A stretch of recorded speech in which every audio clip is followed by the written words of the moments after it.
Shalom Elohim, puji Tuhan kita ketemu lagi dengan kesaksian iman.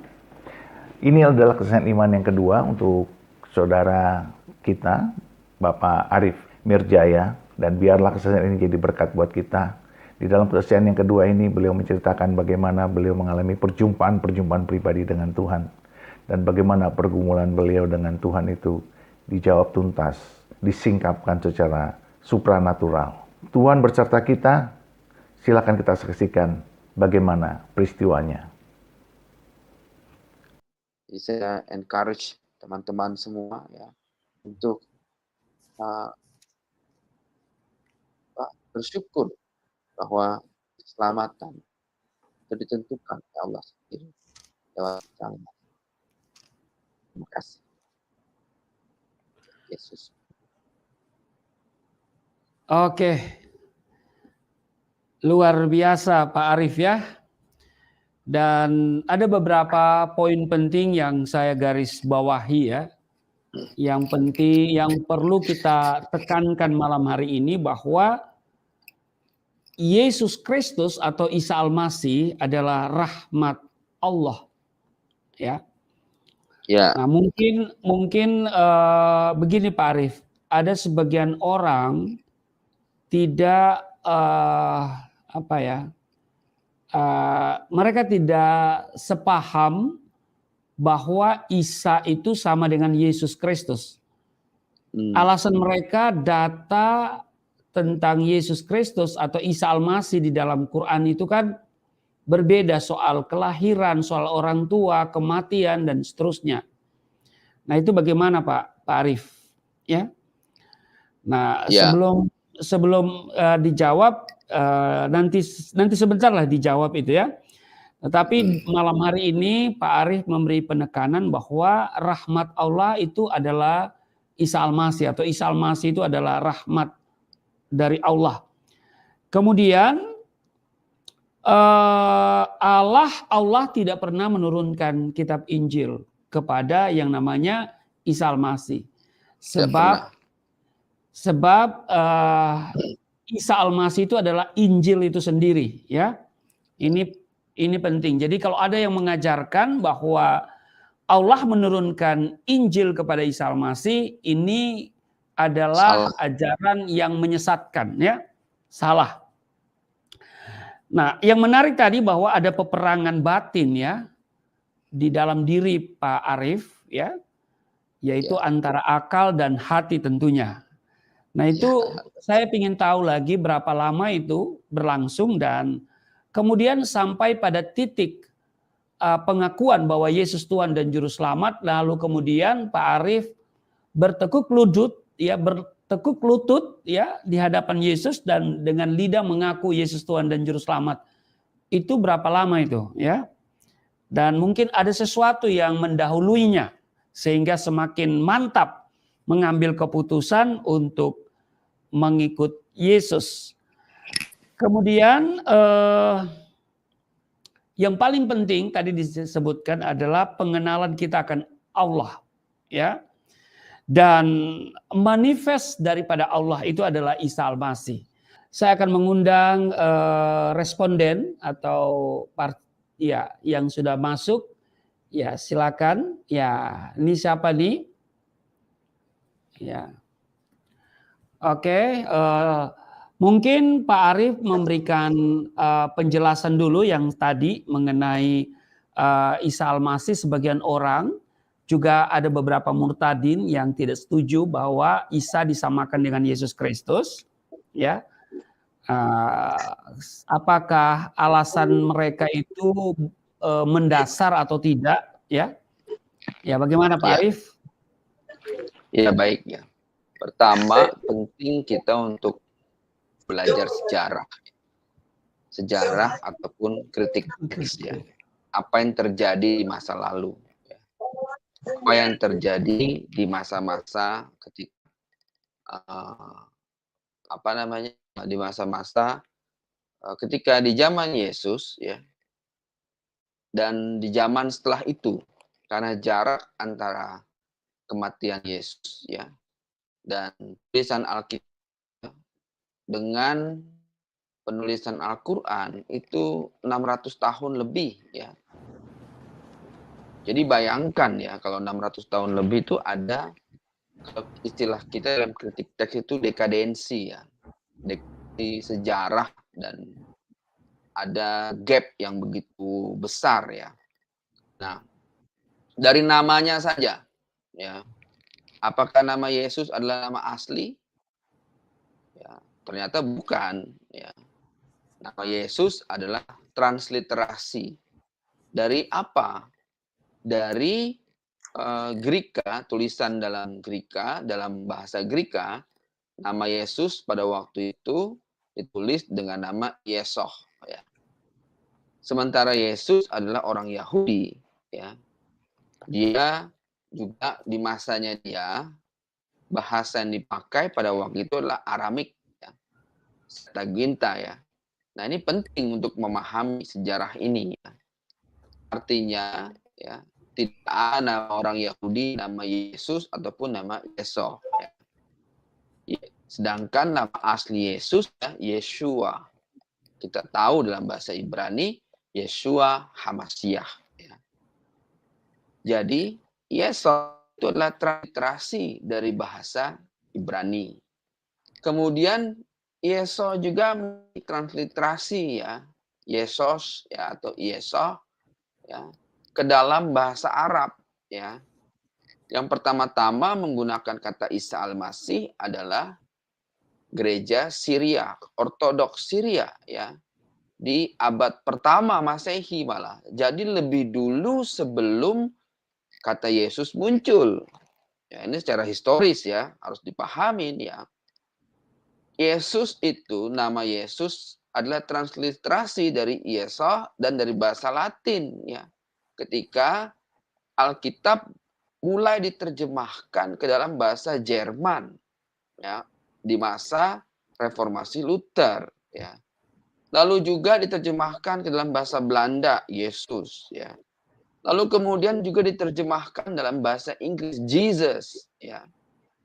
Nah, ini semua bukan nama asli tapi transliterasi. Transliterasi itu artinya perubahan bunyi tapi merujuk oknum yang sama.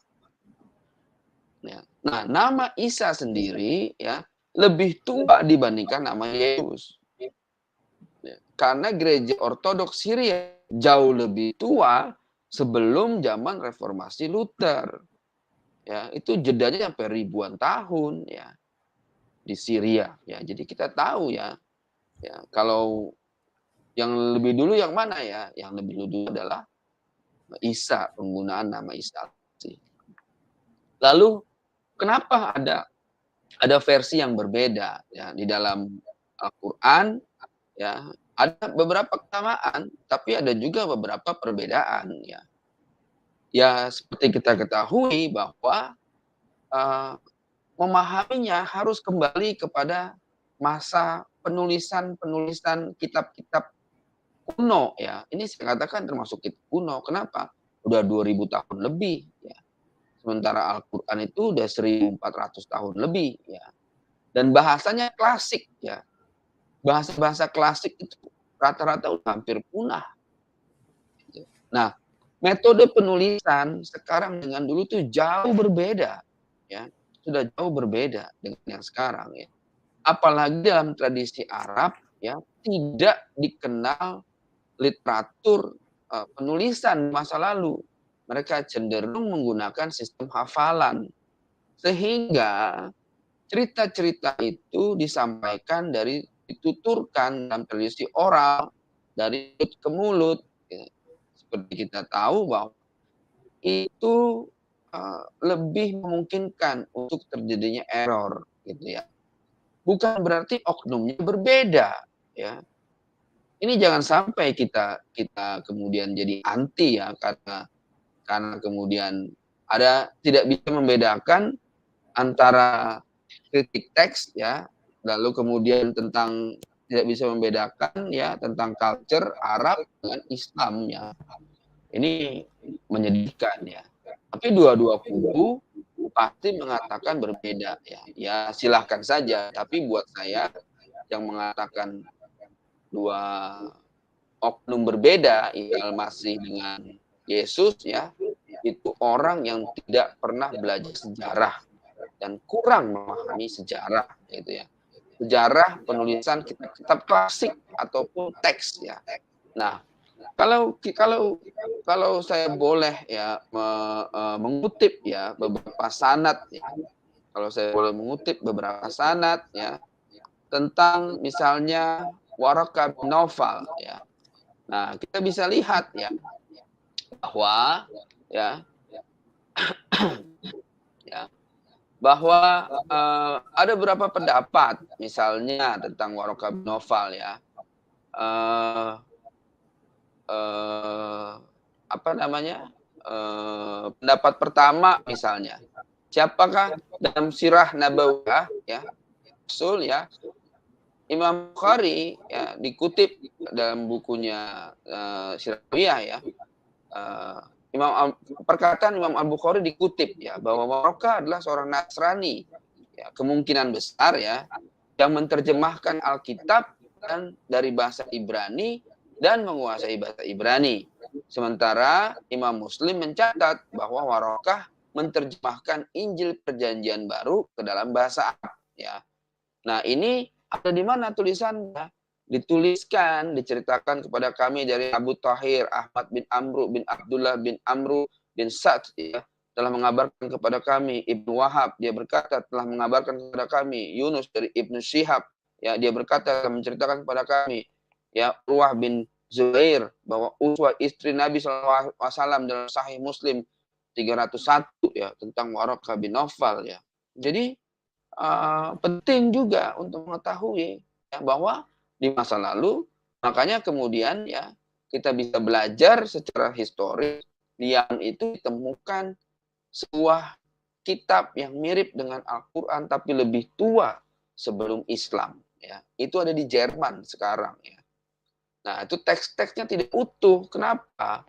Karena di masa lalu ya sistem penulisan tidak seperti sekarang, literatur tidak seperti sekarang begitu rapi ya. Itu dicatat di kulit-kulit hewan, kulit pohon, di tulang, terserak-serak ya. Apalagi bangsa Arab di masa lalu ya, orang Arab baru mengenal tulisan di abad kelima ya, sekitar 400 tahun ya setelah kematian Yesus gitu. Nah, sementara orang Ibrani sudah mengenal tulisan 2000 tahun sebelumnya ketika mereka dalam pembuangan ke Mesir ya, zaman Musa mereka sudah mengenal tulisan ya, zaman Yakub mereka sudah mengenal tulisan. Nah, lalu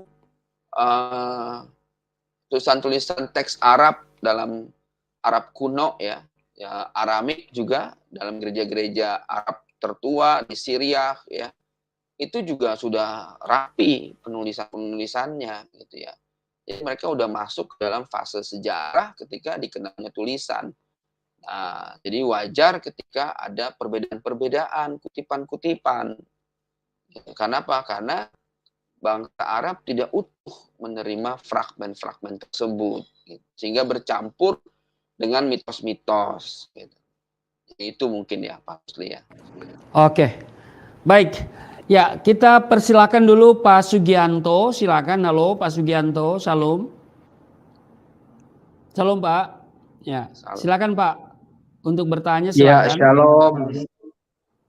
Pak Arif, Pak Rusli. Ya, shalom.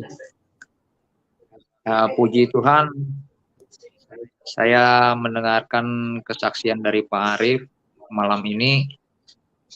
Tadi saya juga mendengar Pak Arif mengalami perjumpaan dengan Tuhan Yesus seperti itu, Pak. Kalau saya tidak salah dengar.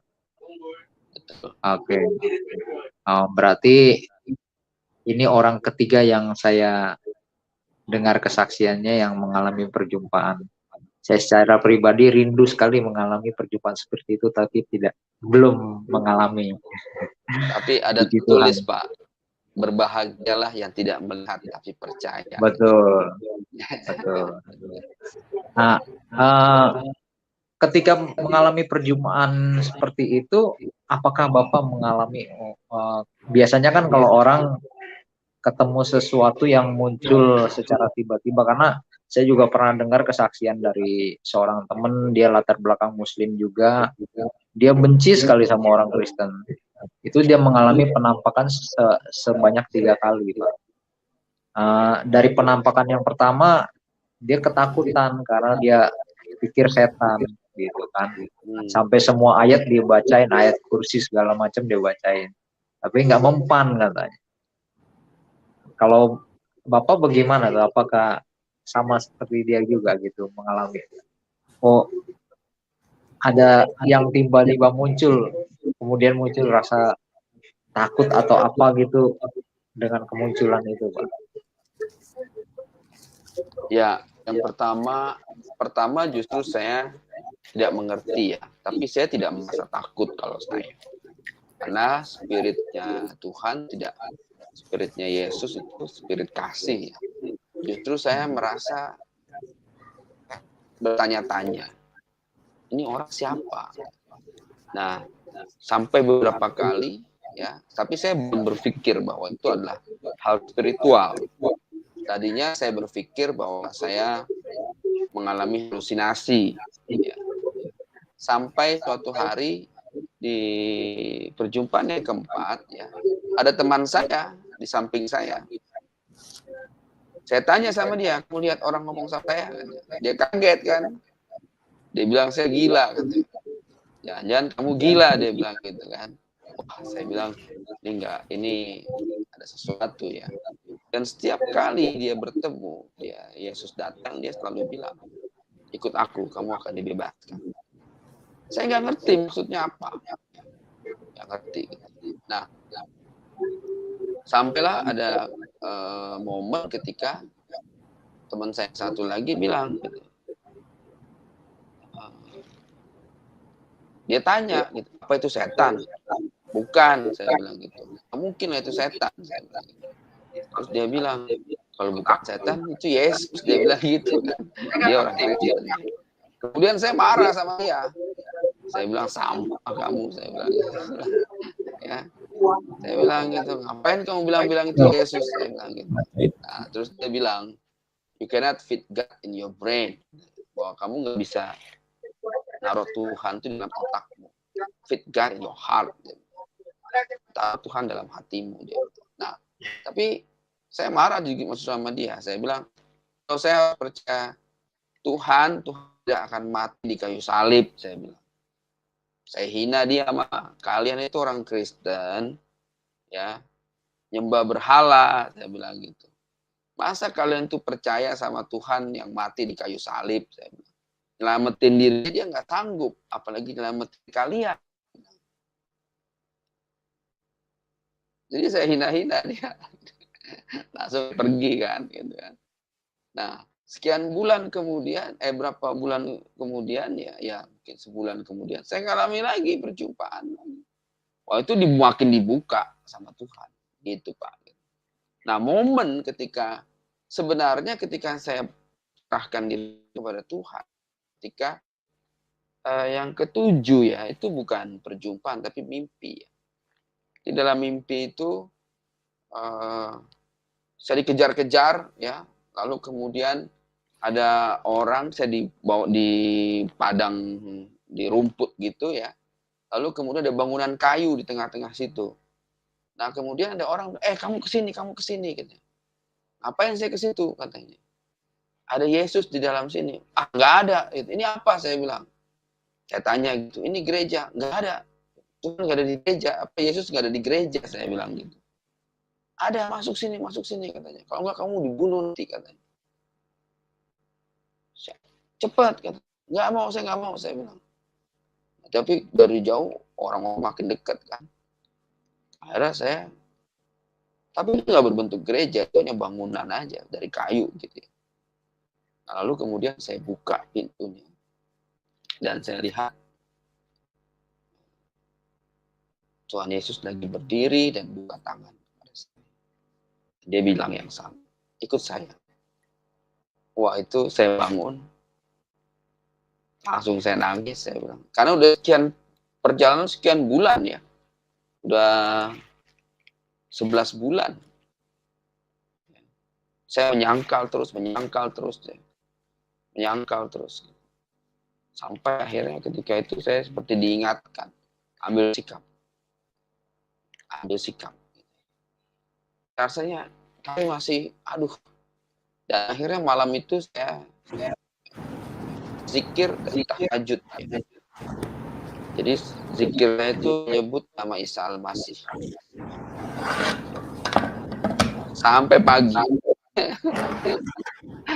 Ya, itu akhirnya saya bilang, ini tanda dari Tuhan bahwa saya harus berserah. Aslama. Aslam bahasa Arabnya berserah itu aslama. Makanya kemudian nih, Isa Al-Masih adalah orang yang menyerahkan dirinya. Aslama. Orang yang menyerahkan diri, yang berserah diri disebut muslim. Makanya dalam surat Al-Maidah 111, Hawairun, pengikut-pengikut Isa Al-Masih, berkata, wa ashadu bi anana muslimun. Sungguhnya kami orang-orang yang berserah diri atau orang-orang muslim. Jelas buat saya. Gitu Bapak. Oh, haleluya. Iya. Jadi Pak Arief itu ada peperangan batin itu berlangsung berapa lama itu sampai kemudian tiba pada satu titik 11 bulan, Pak. Oh, 11 bulan ya, hampir setahun ya. 11 bulan. Itu cukup benturannya cukup dahsyat. Iya, betul.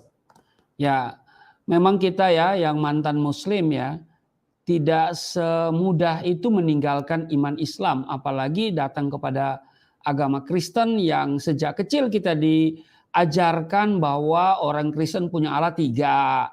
Ya kan, Yesus itu manusia biasa yang tidak lebih hebat dari Adam. Adam tidak punya ayah, tidak punya ibu. Isa itu hanya tidak punya ayah tapi punya ibu. Kemudian ya mengatakan bahwa kok Allah punya anak ya, sehingga kita terus-terus diajarkan 3 hal itu ya. Tidak mudah kita untuk melepaskan iman Islam dan kemudian menerima iman Kristen. Bahkan kita katakan kalau Yesus itu Tuhan, kenapa dia tidak bisa menyelamatkan dirinya ketika disalib? Itu kan betul. Kita belum memahami ya, belum memahami misi kedatangan Yesus itu. Jadi memang tidak mudah bagi kita untuk melepaskan iman Islam lalu menerima iman Kristen yang secara menurut kita dulu nggak masuk akal gitu ya, nggak masuk akal. Betul, ya. betul. Ya, saya pun juga 1 tahun masa pergumulan itu ya, ada peperangan batin antara hati dan akal sehat. Akal saya mengatakan bahwa Alkitab palsu, bahwa orang Kristen kafir, punya Allah 3, Yesus itu manusia, Allahnya kok punya anak, ya kan? Jadi itulah yang selalu ada di dalam pikiran, tetapi hati saya begitu tenang, begitu teduh ketika membaca Alkitab, apalagi ada tawaran tentang keselamatan. Yohanes 14 ayat 6, Kisah Rasul 4:12. Dan saya betul-betul tidak lagi meragukan kebenaran Alkitab ketika membaca Roma pasal 1, 16 dan 17. Baik Pak Sugianto. Nah ini Pak Rusli tambahan ya buat Pak Sugianto tadi ya. Karena dia pengen didatengin Yesus katanya kan. Nah sebenarnya Pak Sugianto ya gitu, ada ayat ya ketika Rasul Paulus mengingatkan kepada orang Israel ya. Kenapa orang Israel itu jangan jumpaan sama Tuhan. Di Roma 10 ayat 19 ya. Tapi aku bertanya, adakah Israel menanggapinya? Ya. Pertama-tama Musa berkata, aku menjadikan kamu cemburu terhadap orang-orang yang bukan umat dan membangkitkan amarahmu terhadap bangsa yang bebal. Ya. Dan dengan berani Nabi Yesaya mengatakan, aku telah berkenan ditemukan mereka yang tidak mencari aku. Aku telah menampakkan diri kepada mereka yang menanyakan aku. Ayat 21-nya, tapi tentang Israel katanya, Ia berkata, Allah berkata, sepanjang hari aku telah mengulurkan tanganku ke bangsa yang tidak taat dan yang membantah. Ya, karena orang Israel tidak taat dan membantah. Tapi kita hari ini ya mengklaim diri kita sebagai Israel baru. Jangan-jangan kita yang membantah dan tidak taat. Tapi ya, dari ayat 20 ini sebenarnya dikutip dari firman di Yesaya ya. Aku telah berkenan ditemukan mereka yang tidak mencari aku. Aku telah menampakkan diri kepada mereka yang tidak menanyakan aku. Wah, ini dahsyat ya. Aku telah berkata, ini aku, ini aku. Nah, di ayat ini dalam bahasa Ibrani, Allah berkata, hineni, ini aku, hineni, ini aku. Kepada bangsa yang tidak memanggil namaku, ya. Hineni, ini aku. Ini janjinya dia, ya, kepada mereka yang tidak memanggil nama Tuhan. Dia akan datang. Kenapa dia datang? Karena orang Kristen nggak mau datang ke mereka. Jadi Allah sendiri yang datang. Tuhan sendiri yang datang. Amin. Amin. Ya. Baik. Tidak ada lagi yang bergabung, tidak ada lagi yang masuk di room saya mau ikut Yesus. Saya kira apa yang ditanyakan oleh Pak Sugianto ini ya sudah jelas. Dan tadi sempat disampaikan oleh Pak Arief ya bahwa pengenalan akan Allah itu sangat penting ya. Dan Yesus Kristus itu adalah manifestasi daripada Allah itu sendiri. Baik Pak Arief, mungkin closing statement disampaikan. Ya, closing statement saya adalah bahwa Tuhan sedang berkenan untuk ditemukan oleh orang-orang yang tidak mencari Dia. Tuhan sedang berkenan untuk datang kepada orang-orang yang tidak mengenal Dia. Ada begitu banyak kesaksian-kesaksian saudara-saudara kita mengalami perjumpaan dengan Tuhan. Kenapa? Karena Tuhan mau segera datang. Karena Dia mau menggenapi setiap firman-Nya. Tuhan mau segera datang. Oleh karena itu, mari kita menjadi bagian dari gerakan Tuhan. Mari kita kabarkan firman. Agar keselamatan yang datang dari Tuhan bisa disampaikan kepada semua bangsa. Mungkin itu Tuhan Yesus memberkati. Oke, baik. Mari kita mengambil bagian ya dan pastikan dirimu adalah bagian daripada kerajaan Allah. Bagi Bapak Ibu yang mungkin hatinya masih tertutup, kami berdoa supaya hatinya dibukakan oleh Roh Kudus. Dan bagi Bapak Ibu yang masih mencari jalan keselamatan, jangan pernah meragukan lagi. Yesus telah memberikan jaminan dan Dia berkata, akulah jalan, kebenaran dan hidup. Tidak seorang pun yang datang kepada Bapa kalau tidak melalui aku. Yesus memutlakkan dirinya hanya melalui Dia orang sampai ke Bapa. Bapa itu di surga, ya. Dan Dia menutup kemungkinan bagi orang lain sebagai jalan ke surga. Karena itu bagi saya nabi boleh banyak, rasul boleh banyak, tapi juru selamat hanya satu. Jadi bagi Bapak Ibu yang mau diselamatkan, silakan buka hati, terima Yesus sebagai Tuhan dan juru selamat. Maka engkau dan seisi rumah diselamatkan. Baik Pak Arief, terima kasih untuk kesempatan malam hari ini. Salam sehat dan terima kasih Pak Arief sebagai narasumber malam hari ini. Ya, Tuhan Yesus memberkati. Shalom. Puji Tuhan, puji Tuhan, puji Tuhan. Akhirnya Bapak Arief Mircaya menjadi seorang hamba Tuhan, seorang yang aktif di ladang Tuhan dan terus bekerja, melakukan amanat agung dan menjangkau jiwa-jiwa yang belum percaya kepada Yesus sebagai Tuhan dan Juru Selamat mereka pribadi. Saudara, mari kita terus berdoa, jangan putus asa, jangan marah, jangan benci, tetaplah sabar, tetaplah cooling down untuk setiap orang-orang yang belum percaya kepada Yesus, yang terus menghina, yang terus memaki, yang terus menghujat, karena kita percaya. Sebelum kita dihujat, Tuhan kita sudah lebih dahulu dihujat. Tetapi kita tetap mengasihi dan mengampuni. Dan saya percaya, sebagaimana Paulus dahulu menghujat orang-orang Kristen, menganiaya orang anak Tuhan, orang-orang yang demikian pun pasti dijamah Tuhan. Asal kita yakin dan percaya bahwa doa-doa kita pasti didengar Tuhan. Karena doa orang benar pasti berkuasa. Karena Tuhan sayang kepada setiap orang agar mereka semua diselamatkan. Tuhan memberkati kita di dalam nama Bapa dan Anak dan Roh Kudus, di dalam nama Tuhan Yesus Kristus. Haleluya, haleluya. Amin, amin, amin, amin, amin.